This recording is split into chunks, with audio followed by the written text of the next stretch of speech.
Jacob thought to do something about the first Thanksgiving. It's nice to think about Turkey emancipated the little history behind the first Thanksgiving. After we have our meeting, I usually keep the meeting walking around and sitting to quiet. After we have a meeting, and then our city council will start to serve you, and some will have to put the milk out, and some will start serving food, okay? You will also be served. Excuse me. We probably need to ask Mr. Alvin to get the trash cans out. We'll need more than 3, probably around 6. If you find them, put them in the center. If you will get rid of your forks, keep your forks, but get rid of your mashed potatoes and gravy plate. And then we'll have pumpkin pie at the very end. You will be served, and you'll all be dismissed to go to recess across the street at the same time. Okay? So we're not in a hurry here, not to rush. After this, you may be able to see a movie in your classroom on the first Thanksgiving. Some of you may have seen it this morning. So I'm going to ask you to have student position right now. Hands on your top of your desk. Hands up, hands down. Fold your arms, please, and be reverent, and let's listen to what we're going to say. Please be quiet. Okay, we're going to start with Jacob. Start reading the very first part, okay? This is Jacob. Mr. Wyler, do you want to say something? Just have him stand in the light so I can videotape. It's kind of hard to read. I know, but it's better in the light. Can you see it? Yeah, in the light. Okay, here we go. Over further. Over, over, over. That's perfect. Thank you. Nearly 400 years ago, a lot of people who lived in England were very unhappy because the king would not let them pray to God the way they wanted. The king said they must use the same prayers that he did, and if they would not do this, they were often thrown into prison or even driven away from their homes. The Englishmen said to each other, "Let's leave England," so they left their homes and went far off to a country called Holland. These people called themselves pilgrims. Pilgrims were a group of people who traveled together in a large group from place are people who are always traveling to find something they love or to find a land where they can be happy. The pilgrims all moved to Holland and were happy for a while, but they were very poor, and when the children began to grow up, they were not like the English children, and the English children and the children from Holland did not get along. Some of the English children grew naughty and did not want to go to church anymore.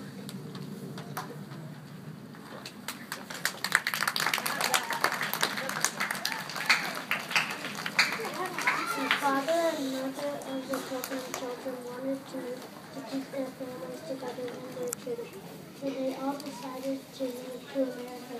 They hired 2 vessels called the Mayflower and the Speedboat to take them across the sea, but the Speedboat was not a strong ship, and the captain had to take her home again before she had gone very far. There were 100 people on board, mothers and fathers, brothers and sisters, and little children.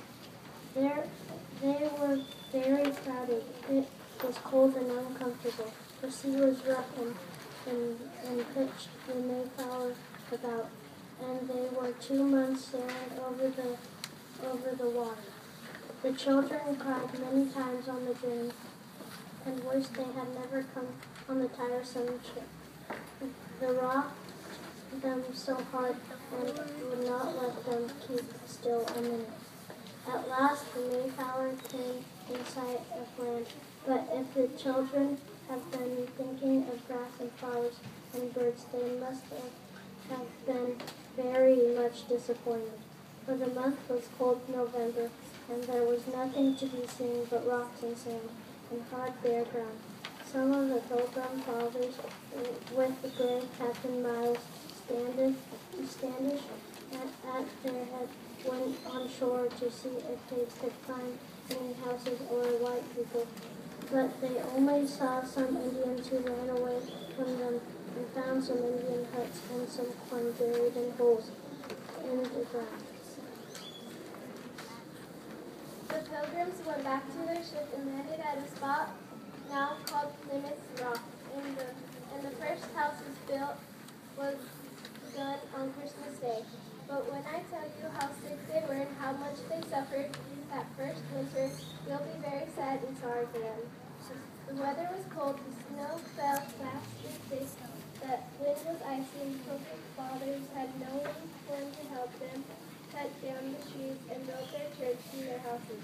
The Pilgrim mothers helped all they could, but they were tired with the long journey and cold and hungry too, for no one had the right kind of food to eat, nor even enough of it. But before spring came, half of the people died. But the snow melted, the leaves began to grow. One of the kind of Indians was called Squanto, and he escaped stay with the Pilgrims and showed them how to plant their corn in their fields with wheat and barley.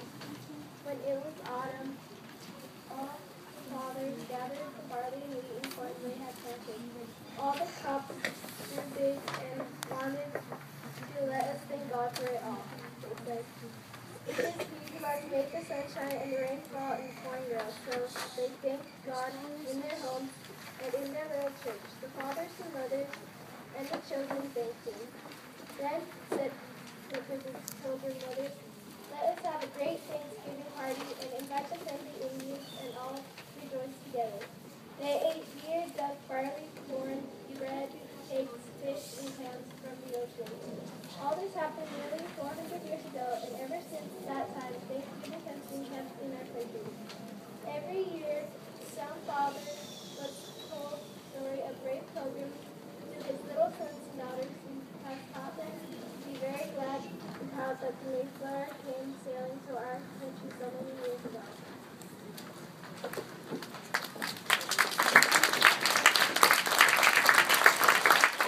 I hope you remember tomorrow, as you celebrate Thanksgiving with your families, whatever you do, that you're thankful. I'd like you to close your eyes, and I want you to say anything.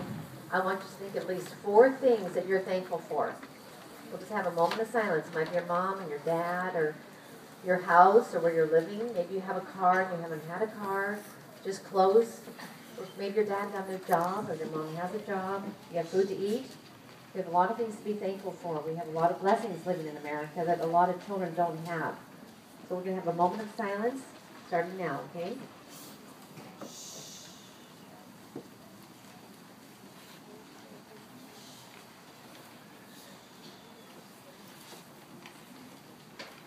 We would like to thank you, and if you will stay seated, our student council reps, the 4th and 5th graders, will serve you your dinner. So enjoy your dinner and your pumpkin pie.